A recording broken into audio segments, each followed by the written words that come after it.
What's up, comic book fans? Pete here from Comic Books Transformed, where me and my good friend over there, Brian, talk about comics that have been adapted into streaming shows and movies. Today, we are talking about the show The Acolyte, and The Acolyte has become a pretty controversial topic in Star Wars threads. Brian, what have you been seeing as far as like the controversy goes? Okay, so first I have to preface that I watched this. I actually watched this episode. The first thing I did when I woke up on Wednesday morning, was it Wednesday? Yeah, Wednesday morning, because I was so intrigued by your statement from last week that everyone, that people that received screeners said that episode 3 was very controversial. So I'm like, what is this controversy? I need to know what it is. So I watched it immediately. I initially was confused and I wasn't sure what the controversy was. I can kind of suss. You know what? I'm actually still not 100% sure which one people are angry at. Yeah.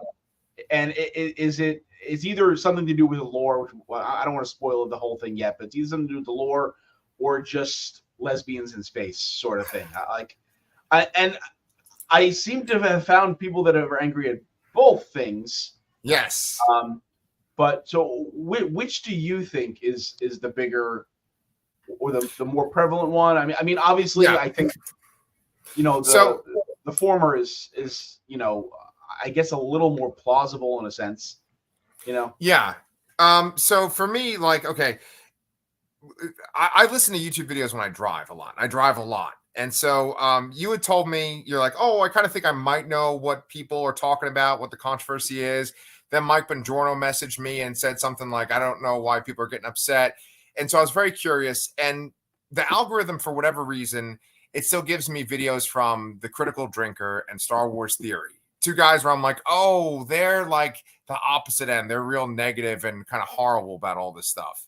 And there was a video of them together with some other guys. And it almost was like the axis of evil, like from World War II, just all these guys. The Critical Drinker, when he's live, he has like shades on and he's drinking. And, the Star Wars Theory guy always looks like he has no emotion whatsoever.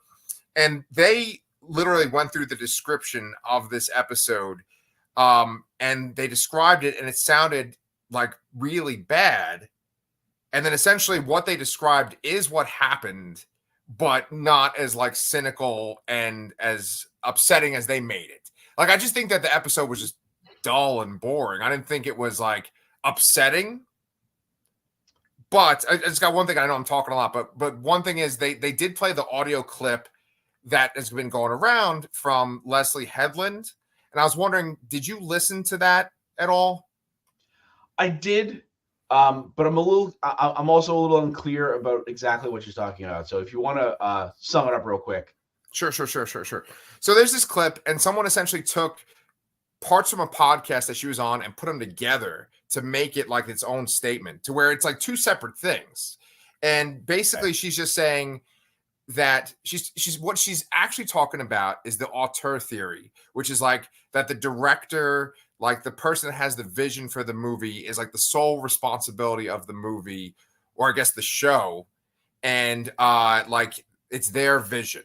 And she was saying how she doesn't think that that is a true statement. She thinks that TV shows, movies are collaborations. There's many people that contribute to the vision of something.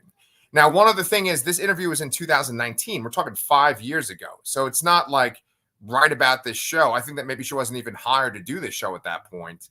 And just one last thing is that she references Ralph McQuarrie and George Lucas. And it's just because she had recently bought an art book by Ralph McQuarrie. And she was talking about how much his work was a part of Star Wars and how like George Lucas kind of gets all of the credit for it. Yeah. Okay. That is pretty much what I picked up from it, but I wasn't. Yeah. I think at some point the fact that there were two quotes kind of put together there threw me off a little bit. But yes, she thinks that not one person. There's more people involved in making something, and that no single person should be given credit or for its success or failure. Right. Yeah. And Critical Drinker and Star Wars Theory, and there's other guys in that video too, but they were basically saying that they interpreted it as that she looks at it like Star Wars does not belong to George Lucas, and that like Star Wars is a thing that like people can take and make into their own vision, and it's not just like George Lucas is the end all be all. And they got very upset because they kind of feel like Star Wars comes directly from George Lucas. When I heard that clip in full context, it was on a guy named Thor Skywalker's channel, and he said this really great point, which I totally agree with, which was that if Star Wars didn't have John Williams' music, we wouldn't be talking about Star Wars today. How do you feel about that? Yeah, I think all three of those names that you mentioned in the last few minutes, George Lucas, Ralph McQuarrie, John Williams, all played very important roles in Star Wars being is what it is. And so, yeah. Yeah. So, did you actually hear her clip? Did you like hear those two connected clips? I did hear it. Yes. So what is your interpretation of like what she said? Like, what kind of vibe did you get from that? I'm guessing that the two people you were just talking about there were kind of considered a little standoffish. Yeah. But the way you're summing it up here, I kind of agree with it. I don't think Star Wars belongs to George Lucas. I think people can take it and make it their own thing. I think people have to take it and make it their own thing. Yeah. And it's if not, then Star Wars should just end. And they should stop making shows and movies and toys and never do anything with it ever again. If that's the view you want to take, that it only belongs to George Lucas, and nobody else should be going and doing other things. Yeah, I think the problem is that a lot of these things that we talk about nowadays are results of like the MCU, and everybody wants to have this shared universe, or at least they did for a while. And I think when you think of Star Wars as a shared universe that anyone can make stuff in, then it becomes like Marvel, where like multiple creators made memorable characters that make the Marvel universe.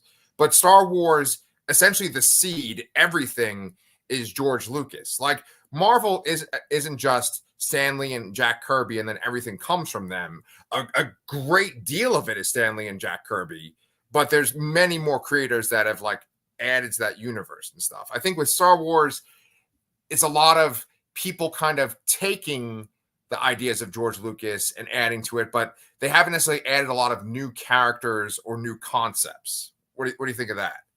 Yeah, that's a fair statement there. I think, hey, we got mech necks now, so I think that's a huge contribution to. Oh man, yes. Where would we be without mech necks? Oh my God, good one. Okay, that brings up my next point. Like, obviously they're going for the shared universe. They're trying to make Star Wars into the MCU, or at least that's what they've been doing since Disney Plus started. I think Kathleen Kennedy's still in charge. And I know that guys like Critical Drinker and Star Wars Theory, like they just kind of treat her like she's the bane of existence. Why do you think Disney, a company that wants to make profit, picks the specific projects and the specific creators that they pick? Like, what's your theory behind their actions? I think it's probably similar how the MCU works. They are a large, they're a large mega company that has some of the the best, most well-known IPs in the world, and they want to hire people that have, maybe even comics work this way too in a way. They want to hire people that have done something of significance artistically, but have not made anything like huge and gigantic, that they're not demanding, that they won't fight against whatever the studio wants as much, and they won't cost $1 billion to make the movie or show. So I think that they have to find younger, visionary talent that that still need to prove themselves, that are willing to work under their guidelines and for their price. I'm going to bring up something kind of controversial, and you can kind of back out of it if you don't want to kind of get blood on your hands. But like, do you feel like, I won't even ask you. I don't want to put it on you. I'll just say it. Like, I do kind of feel like the people that they choose to make these projects, some of them, not all of them, but I feel like there is almost like they want to see the public's reaction to choosing these creators and stuff. Because like what you just said, where you're like, it's someone that's accomplished something, but they're not like the biggest name out there.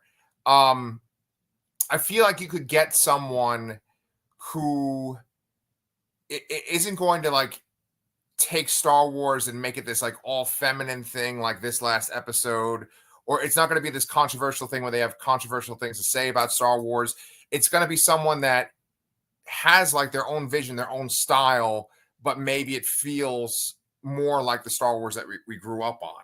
Does that make sense? Yeah, it makes sense. They could hire someone like that, but I almost feel like they sometimes choose to pick controversial people because I feel like they must have learned at some point that by like hiring controversial people, that there's some kind of value to getting people to get upset and be talking about this stuff. Do you think that there's anything to that whatsoever? I think what's that saying about there's no such thing as bad publicity? Yeah. I mean, there probably is, but yeah. I honestly, I think it's more about that they're hiring these people. I think it's more about trying to kind of hook in the younger generation of fans. Yeah. They don't feel the need to cater to the fans that have been watching it since the 70s and 80s. They're aging out, I guess. They're gonna, maybe they're not spending as much money on merch. Maybe they are. Who knows? I don't know. They need to hook younger people on Star Wars. They need to appeal to a younger audience to keep Star Wars going as a whole, so they can make money for decades to come. They can't survive on just making Star Wars for the people that grew up with it, because those people will die eventually. We're gonna die.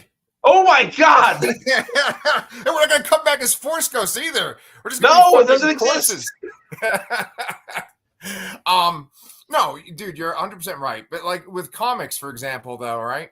Like they have, I feel like comics really speak to this, where there's like the comics that are by the people that everyone knows, and those sell really well. Then there's like kind of newer upstart creators, right? That like come from all different backgrounds and stuff like that. But I feel like those books don't sell as well as like comics from like established people that have been in the industry for a while. Like you look at, but how do you get to that level? How do you get to that level if you're not, you're not at that up and coming spot yet, and you're not given the chance to make something, Right. I mean, and especially too, the people that all the well-known people, doesn't mean all their output's fantastic. They're not putting out gold, every single time. Absolutely. I absolutely agree. I guess, I don't know. I guess I just kind of want to see, like, if we're doing that, because our show's called Comic Books Transformed. I guess what I want to see for Star Wars is like what we saw with Andor, where I feel like Tony Gilroy, the equivalent for Tony Gilroy is like I don't know, like an Ed Brubaker or somebody, like someone who's not like the biggest name, but they've made a name for themselves. They've established things, their projects. Like I want someone like that kind of working on one of these shows versus like someone that's just like kind of starting out, like some people that they'd have in like the extra X-Men books during the Krakoa age versus like the main people. Because like, the main people are like, Jerry Duggan and Al Ewing and Kieran Gillen, right? Like all these people that are like the main people. Yeah. I don't know. I just think you need like more people like that film wise on Star Wars. I think again, you have to, people have to get to that level too. They have to give them the chance to get to that level. And again, I think there probably are a lot of restrictions on making these things, and maybe the pay is increased. Who knows? Maybe maybe Disney's asking people to take a pay cut because they get to work with Star Wars, and a lot of other people don't want to have their vision compromised, and they want a lot of money, and Disney can't do that for these kind of shows here all the time, because they're trying to put out X amount of content to keep a streaming platform running and people interested in it. I'm thinking here, like after this show, like what's on Disney for a while? Like, why do I need Disney Plus for something new, over the summer or into the fall, Yeah, that's a really good point. I don't even know what Marvel shows are coming on Disney. I mean, there's Daredevil, there's Ironheart, there's Agatha, but I think maybe late fall best for any of those. Yeah. I think maybe only Agatha has the date. I don't think the other two even have dates. Yeah, and Star then Wars, there's still Skeleton Crew coming, I think, and that's really the only yeah, thing I can think of. there's Skeleton Crew, and then there's Andor season 2. Oh, Endor. Oh my God, how could I forget that? Yeah. We're not going to get that until next year, though. They kind of said that, didn't they? Oh, I guess, yeah. Well, next year's, I mean, yeah, it's like 6 months away still, but whatever, yeah. So, I mean, okay, let's go into the point that you just said there, though, of like maybe they're taking a pay cut, or maybe they're, they can't spend as much money on these streaming shows. Because I think that, like, with the exception of Andor and then like The Mandalorian, these shows just don't look as dynamic. They're not as interesting to look at. Like, especially this last episode. Well, it's the volume. It's the volume. I think we were all kind of amazed by it because it kind of was an interesting thing, and I think I'm tired of it. Yeah, I've always preferred practical sets. I understand that that's not possible all the time, and you're going to need green screen. You're going to need things like that to, especially in a galaxy far, far away that does not exist. You can't just use places on Earth to film everything. So I get the need for it, but maybe the entire shows shouldn't be shot on that soundstage all the time. Yeah. I mean, I thought that like there was stuff in this show so far. We're 3 episodes in. When they crash land that ship, the prison transport ship, onto that planet, and the snow's coming through the ceiling and stuff, I thought that looked good. And yeah, I don't know. When they've done the city stuff, it hasn't looked as good. There was at least one other thing. Like I think on the prison ship, it looked good too with the prisoners. And I don't know. I thought the Nemoidians looked good, but a lot of it just kind of looks flat. And I think it has to do with like the lighting and the way they choose to set up these shots. Like we can kind of jump into spoilers. I mean, we're like 16 minutes in, but like a lot of the shots in this episode I thought were kind of like uninspiring. Like there's one part where like, and I get a lot of this from Eckhart's Ladder, who's a big Star Wars channel too. He was talking about how like OSHA finds all the dead bodies of the witches on the ground in the end. And he was saying that looked kind of like almost like a stage play, the way that they're all set up. Did you think that shot was impressive, or did that evoke any feelings for you? It evoked a kind of a what happened here thought. I mean, I think they're implying that the Jedi did something there to those people. Right. I'm kind of thinking that there's something more to the mystery there, that maybe something is someone's perception is being interfered with, or it's an unreliable narrator, something like that. I feel like we're going to see this scene again from other points of view later in the series. Okay. I agree with you on that one, where like seeing that, I'm like, oh, what happened? Like, it's not just like this fire spread and they all just like got consumed by fire. It was like they were dead before the fire spread. Okay, we'll go into that in detail in a second. But I one other thing besides the sets and the like lighting is I just think the acting was really bad. And one example is even fucking Carrie-Anne Moss, who's like Trinity. I thought she was flat as shit. And there's essentially 2 good actors or 2 good performances in this episode, and that's it. There's Jodie Turner-Smith as Mother Anastasia, and then Lee Jung-jo, who I think has been good consistently throughout the rest of, or Lee Jung-jae, I'm sorry, throughout this episode. What do you think about the acting? 100%. Those are the 2 best performances in the episode. 100%. Yeah. No disagreement there. I didn't think much. I mean, I didn't think poorly of Carrie-Anne Moss necessarily. I don't think she did very much there. Okay. And I also, I mean, I feel slightly vindicated, or not vindicated. I feel kind of stupid about some of the comments I made last week. I made a comment about why May and OSHA have the same haircut still 20 years later, because they already had it. Okay, I feel stupid. And then also the Torben, like clearly Torben is a child, and they definitely made him look older. That's why they look so weird. I kept thinking about that when I was watching this episode. He's like a teenager. And he's got that fucking beard. He's like, what, maybe 16 years old or something like that. Right. Yeah, they had him have like a receipt. His hairline looked like mine when he was an adult. They gave him like a bald spot, like a thin hair there. Yeah. So no, I know what you're saying about Torben too. That's awesome. But like, yeah, I just thought the acting was just fucking horrible. And like I know this is cruel to say. I know this is horrible to say, but like the little kid acting was really bad. I have to agree with you. I feel bad. I don't want to say anything bad about a kid. I don't want to harp on it too much here, but I kind of agree. They were a little on the wooden side. Yeah. They keep doing this where they keep putting kids into these shows and movies and stuff for Star Wars. I mean, I don't think we went into this as much, but I want to be fair. I think that like Leia was kind of rough too, and Luke was a little rough when they were kids. But it's like their bad acting plus the bad dialogue together. It's like ooh. Yes, I think a lot of it has to do with the dialogue here. Yeah. And there were a lot of scenes that felt very forced. I also think it's just really weird, or maybe this is by design. I don't know. This Coven of Witches is very cult like. Yes. And yes. at the same time, the Jedi walking in and saying like, "Oh, we have the right to test any child." Also, super culty, like a super culty view of Jedi that we normally don't think about or see. It's like, oh yeah, if we there's a kid there, we can scan them or test them by showing them, some ink blots, and then we can just take it from you. That's it. That's a really good fucking point. It puts everybody in a bad light. Yes. They shouldn't be in your cult, man. Your cult just has a bunch of women. We're gonna take them and put them in our cult. Yeah. Yeah. Yeah. Okay. I mean, really, really great point. Let's just double back on the acting and the dialogue for a second, though. Like, the whole thing is just set up about Osha not wanting to be with May, or like not do every single thing with May. And then Osha sees her opportunity to go be with the Jedi and kind of explore the galaxy on her own. And that's where there's this conflict that this whole episode's building towards.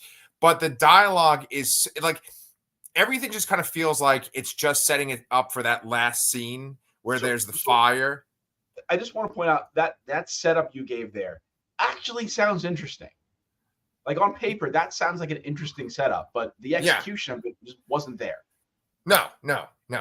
Yeah, I mean, because there's one fucking part where their hair's being done, and the girl's like, "I'm going to eat 4 spice cakes tonight," and it's like, God damn it! No, like, spice cream. Spice cream. Spice cream. Yeah, I thought spice is a fucking drug in Star Wars too. I don't know. Who knows? Yeah. But when she said that was just so fucking lame. And then there's this other part where Mother Anastasia, or whatever her name is, she's talking to the women in the cult, and then the girls are like just kind of pushing each other. They're like, pay attention, and like I'm like, why the fuck would they do that? Like, just so stupid and on the nose. Yeah, it was a little bit. And I also the execution of the power of one, the power of two, the power of many was really weird. Yes. They're just doing some hand motions, like yeah. That was like, I don't know, man. Star Wars having other groups besides the Jedi and the Sith that can manipulate the Force and like use the Force in different ways, that is not new. That's been around for decades at this point. Was that a car going by your house? Oh, you can hear that? Either it was a car or a fucking werewolf. I don't know what that was. I could swear that was a motorcycle. Either that or maybe it's my AC. I don't know. Okay. Anyway, but like like in fucking Ahsoka with like the Night Sisters and stuff, that shit's been around for like almost 20 years at this point. They kind of use magic. The Force is used in a magical way. This isn't anything new, and I think that's what people are getting upset about, is that it's like, oh, they're using the Force in a different way.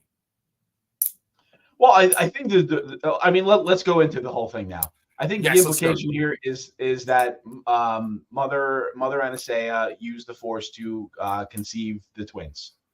Yes. And people are sort of angry that it's not. It takes away from Anakin being potentially conceived by the Force. I don't even know if that was ever really even canonized or anything like that. I have no idea. Right. To me, it was always kind of like an in passing thing, and I who knows, but yeah. I don't know.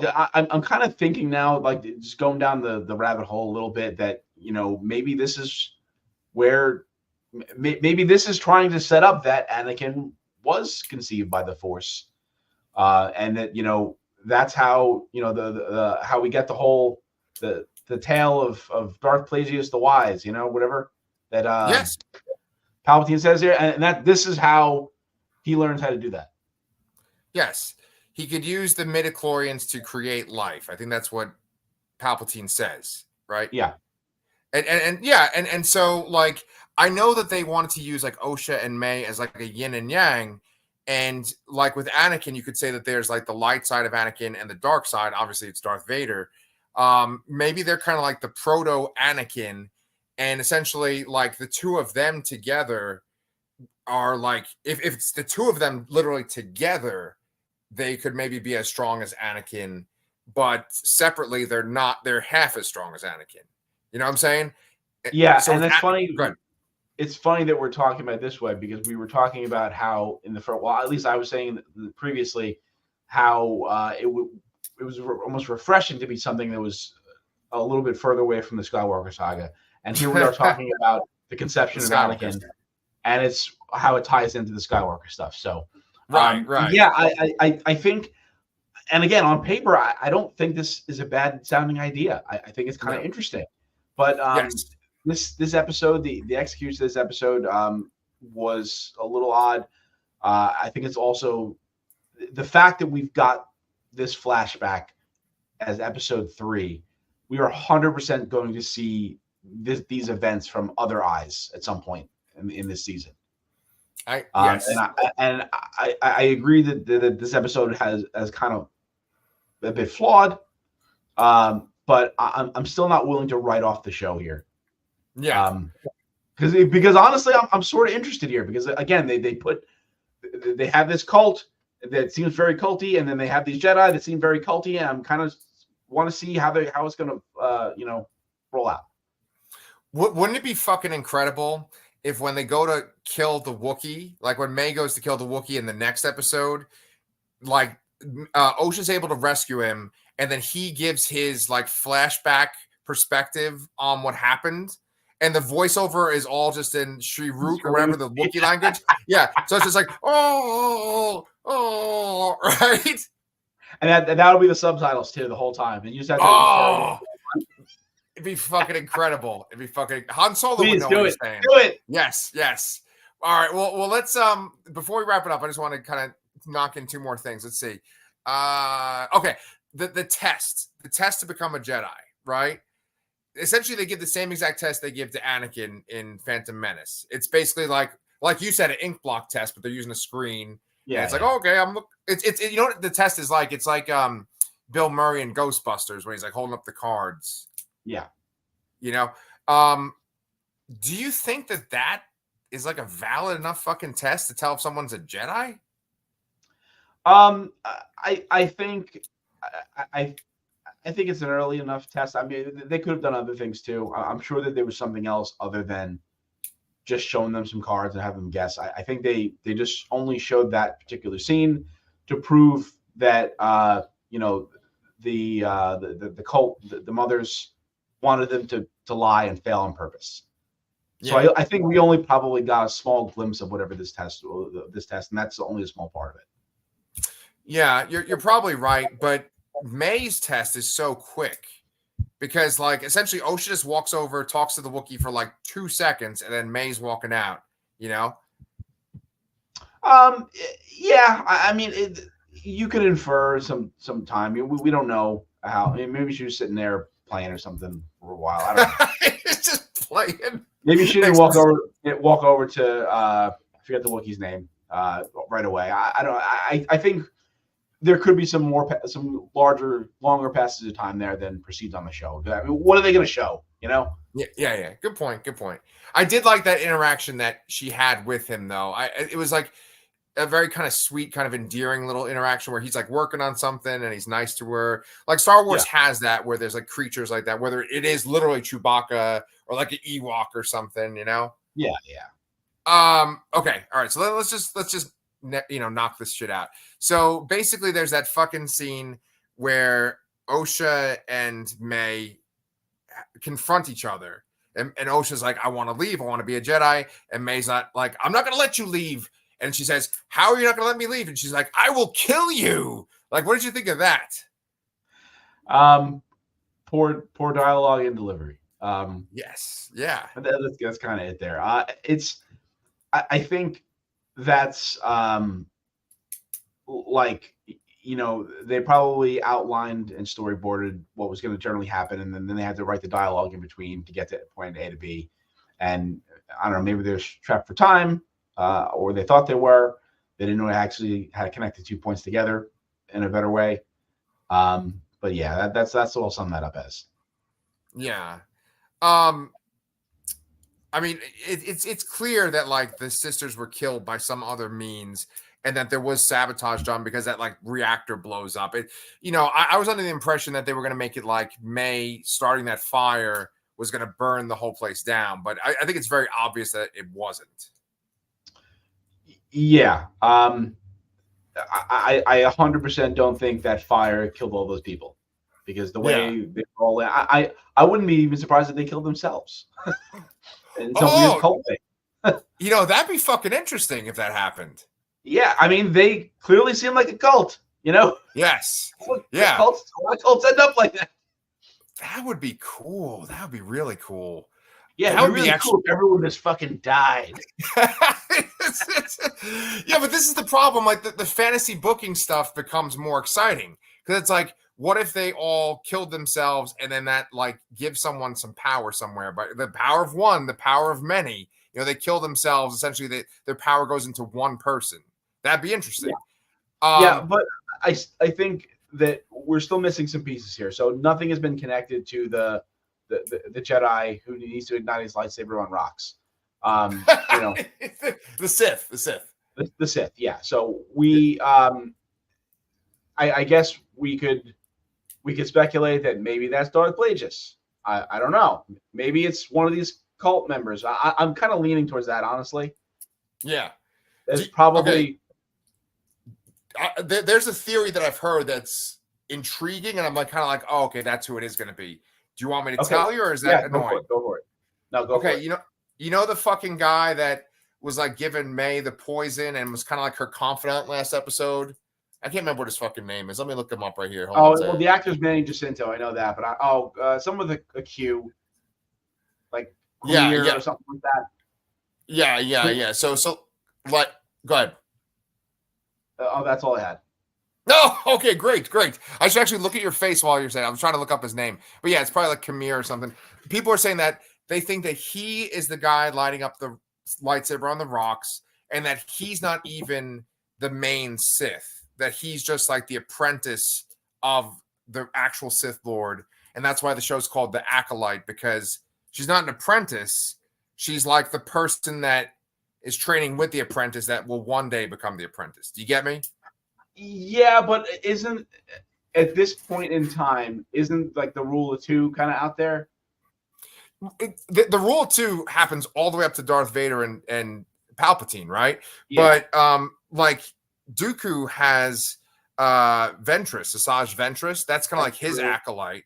They always have like their own little like, oh man, when I kill this dude, you're gonna be my person that's gonna kill me, Like they always have that kind of thing going on. I kind of hope that's not it.